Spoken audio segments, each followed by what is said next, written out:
What's on your mind exactly? That is, it's hard to know more than what's on your mind is being engaged or stimulated.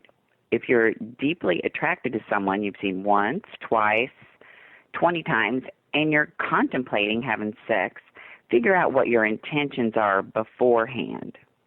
Do you want a fun-filled night, or are you looking for a serious relationship? Fun, sexy times and that's it? That's fine. The honorable thing to do is to communicate that with your date. And the golden rule applies here. Wouldn't you want to make an informed decision before getting into bed? Do your date the same courtesy. Are you looking for a serious relationship? If that's your intention, here's the scoop. Studies indicate that for a successful relationship, it is better to put sex off until later than to jump quickly into bed. The studies also make it clear that women enjoy a heightened sexual response when they feel secure and loved, as in a serious relationship, and men feel more sexually confident. Another item on the checklist is, what about STDs and birth control? I know this might be an awkward conversation, but it's not as awkward as getting a diagnosis later on. So yes, be smart, be prepared. Be prepared to have the talk. Don't risk your health in future to avoid stepping on someone's toes. And generally speaking, your date should be on the same page.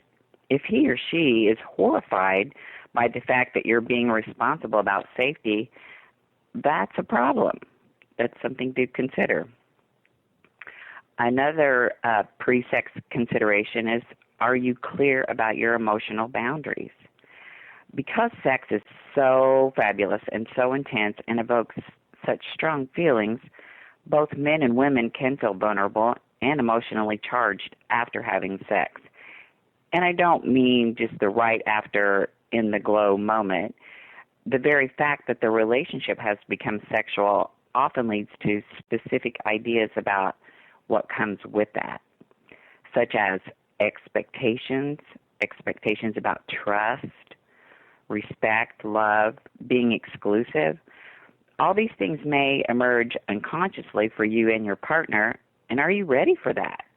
If you want things to stay simple and easy, sex might change it. Another consideration is, what are your physical boundaries? As with everything, sexual preferences fall within a bell curve, but even so, sexual activity varies greatly. So don't be afraid to speak up about what is and what isn't acceptable for you. If you have established trust and feel secure with one another, you won't be afraid to bring up your comfort zone. If the idea of speaking up honestly in a vulnerable, sexually charged moment is terrible for you, you're not ready to have sex with this person. Another consideration is, what if you're not sexually compatible? And this is a big deal. It's a tough one. Sometimes there is enough emotional connection to sustain a relationship and develop a mutually satisfying sexual relationship. However, sometimes basic sexual incompatibility is a warning sign.